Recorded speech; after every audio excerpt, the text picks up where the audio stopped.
যে মুসলমান কোরআনের দেশ দেখতে চায় না তার নতুন করে ঈমান আনা দরকার। তার ঈমান আনা হয়নি। যে বলে কোরআন দিয়ে দেশ চলতে পারে না সে নাস্তিক, সে ঈমানহীন, সে মুশরিক, সে জাহান্নামী। এরকম কিছু নামাজি লোক আমার সমাজে আছে না নাই? আসতে বলবেন না, আছে না নাই? কোরআন দিয়ে নামাজ পড়ো, সমাজ কেন গড়ো না?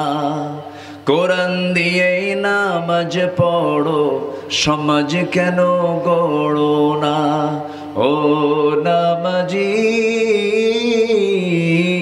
কোরআন দিয়ে নামাজ পড়ো, সমাজ কেন গড়ো না?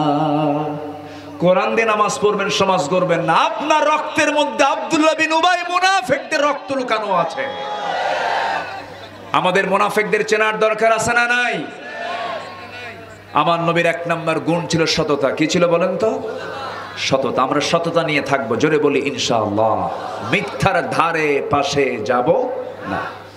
আল্লাহ রাব্বুল আলামিন কোরআনে কারীমের একটা আয়াতে বলছেন, ইয়া আইয়ুহাল্লাযীনা আমানুত্তাকুল্লাহা ওয়া কুলু কাওলান সাদীদা يصلح لكم أعمالكم ويغفر لكم ذنوبكم ومن يطع الله ورسوله فقد فاز فوزا عظيما.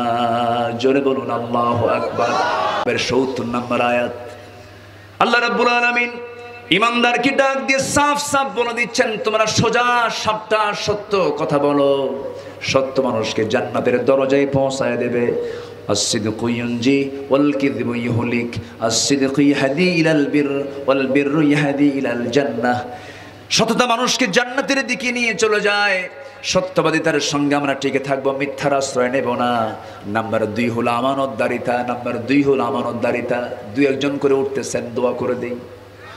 2 জন করে ওঠে কেন? হ্যাঁ, গরম। তো গরম কি আপনার কম লাগে না? আমারও লাগে। তো একটু বসেন না, একটু বসেন প্লিজ। আপনার ওঠার কারণে মাহফিলের শৃঙ্খলা যদি ভঙ্গ হয়, আর ফেরেশতা যদি শৃঙ্খলা ভঙ্গের মামলা যদি আল্লাহর আদালতে দেয়, জামিন পাবেন? তাহলে শৃঙ্খলা ভঙ্গ আছে না নাই বলেন তো? আছে না নাই? তো ফেরেশতা এখানে আছে না নাই? যদি আপনার ওঠাটা যদি ফেরেশতার মাইন্ডে লেগে যায়, আর ফেরেশতা যদি আল্লাহর আদালতে যদি শৃঙ্খলা ভঙ্গের মামলা দেয়, জামিন পাবেন না। কিন্তু বসেন, কেউ উঠবেন না, একটা লোক ওঠার সাহস নেবেন না, আয়াতের হক নষ্ট হয়ে যাবে। বসেন, কেউ উঠবেন না। আমি শেষ সবাইকে নিয়ে দোয়ায় শামিল হবা। দোয়া মুখুল ইবাদা। একসঙ্গে আমরা দোয়া করব। দোয়া করবেন না ইনশাআল্লাহ?